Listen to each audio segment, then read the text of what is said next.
Hello guys and welcome back to Body Insights. I am Abhishek और आज हम बात करने वाले हैं एक ऐसे टॉपिक पे जिसको हर किसी ने एक्सपीरियंस किया होगा।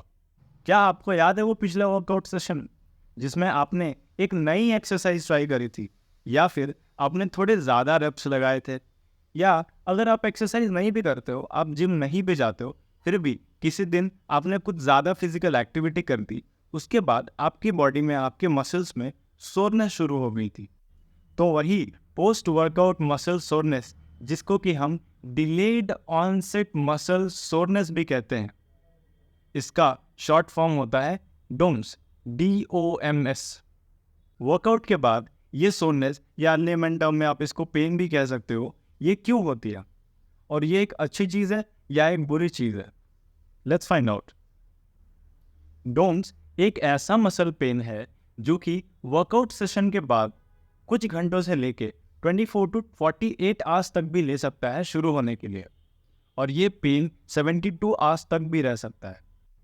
ये सोरनेस इसलिए होती है क्योंकि एक्सरसाइज के टाइम पे हमारे मसल्स में माइक्रो टीयर्स होते हैं, और जब ये माइक्रो टीयर्स हील हो रहे होते हैं तब हम वो सोरनेस फील कर पाते हैं। अब हम बात करते हैं डोम्स के कुछ स्पेसिफिक कॉजेज पे। डोम्स का मेन कॉज होता है एक्सेंट्रिक मूवमेंट।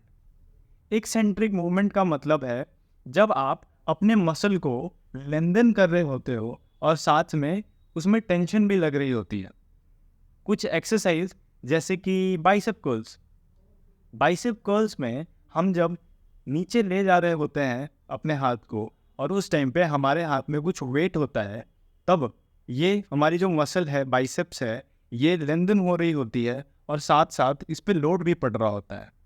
या फिर लंजेस और डाउनहिल रनिंग, जिसमें कि हमारी मसल्स ज़्यादा लेंथन होती हैं, स्ट्रेच होती हैं और साथ में उनके ऊपर लोड भी पड़ता है। अब हम बात करते हैं कुछ कॉमन वर्कआउट्स के बारे में जो कि डोम्स को बहुत ज़्यादा ट्रिगर करती हैं। पहला है स्ट्रेंथ ट्रेनिंग एक्सरसाइजेज, जैसे कि डेडलिफ्ट, स्क्वाट्स, बेंच प्रेसेस। दूसरा है हाई इंटेंसिटी इंटरवल ट्रेनिंग, ये जनरली एथलीट्स करते हैं और इसके बारे में मैं कभी फुल डिटेल में वीडियो बनाऊंगा। थर्ड है प्लायोमेट्रिक्स। प्लायोमेट्रिक्स जैसे कि जंप स्क्वाट्स या फिर बॉक्स जंप्स, या फिर अगर आप कुछ नए सेट ऑफ एक्सरसाइजेस ट्राई कर रहे हैं जैसे कि लंजेस या पुशअप्स, तो वो भी आपको डोम्स कॉज कर सकती हैं, स्पेशली अगर आप लोड या फिर स्ट्रेस को इंक्रीज करते हैं। अभी हम बात करेंगे डिफरेंसेस इन सोरनेस की। सोरनेस अलग अलग इंडिविजुअल के लिए अलग अलग हो सकती है। कुछ फैक्टर्स जो कि डोम्स को अफेक्ट करते हैं उन पर डिस्कशन करते हैं। सबसे पहले बात करते हैं ट्रेनिंग लेवल के बारे में। अगर आप एक बिगिनर हैं तो आपके मसल्स वो स्ट्रेस और लोड लेने के लिए अकस्टम्ड नहीं हैं, इसलिए एज अ बिगिनर आपको ज़्यादा सोरनेस फील होगी। अब बात करते हैं वर्कआउट इंटेंसिटी की। मैटर नहीं करता कि आप कोई एक्सपीरियंस्ड एथलीट हो या फिर एक बिगिनर, अगर आप एक नए सेट ऑफ एक्सरसाइज की तरफ जा रहे हो या फिर अगर आप अपने रेपिटेशंस बढ़ा रहे हो या स्ट्रेस को बढ़ा रहे हो, तो आपको डोम्स ज़रूर ट्रिगर होंगे। और तीसरा सबसे इम्पॉर्टेंट फैक्टर है एक्सरसाइज टाइप। जैसा कि मैंने शुरू में बताया था, एक्सेंट्रिक एक्सरसाइजेज से सबसे ज़्यादा डोम्स ट्रिगर होते हैं, चाहे आप एक्सपीरियंस्ड हो या फिर beginner. Now we will talk about the soul of this video, which is DOMS क्या है। क्या ये एक पॉजिटिव साइन है या फिर ये एक वार्निंग साइन है हमारी बॉडी के लिए? तो आइए इस पे थोड़ा खुल के बात करते हैं।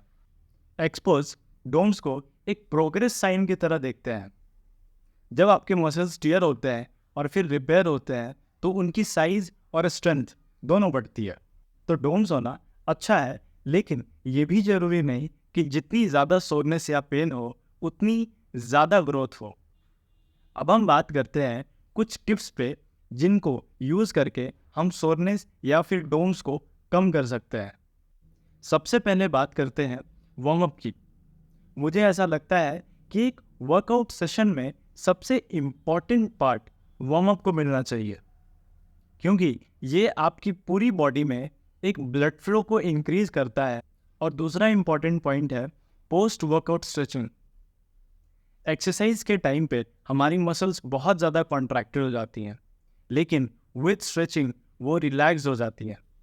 पोस्ट वर्कआउट स्ट्रेचिंग की एक और बेनिफिट ये है कि वो ब्लड फ्लो को इंक्रीज करता है मसल्स के अंदर, जो कि उनको न्यूट्रिशन प्रोवाइड करती हैं। थर्ड पॉइंट है हाइड्रेशन। ड्यूरिंग वर्कआउट या फिर पोस्ट वर्कआउट हाइड्रेशन एक बहुत ही इंपॉर्टेंट रोल प्ले करता है रिकवरी के अंदर। फोर्थ पॉइंट है active recovery.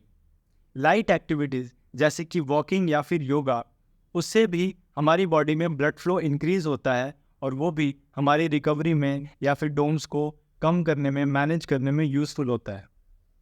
And if you need some extra explanation on this topic, then you can definitely go and check out my last video.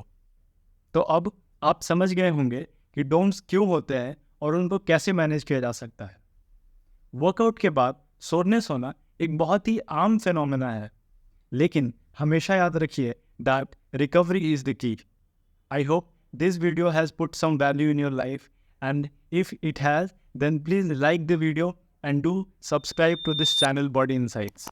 Thank you for watching and stay fit.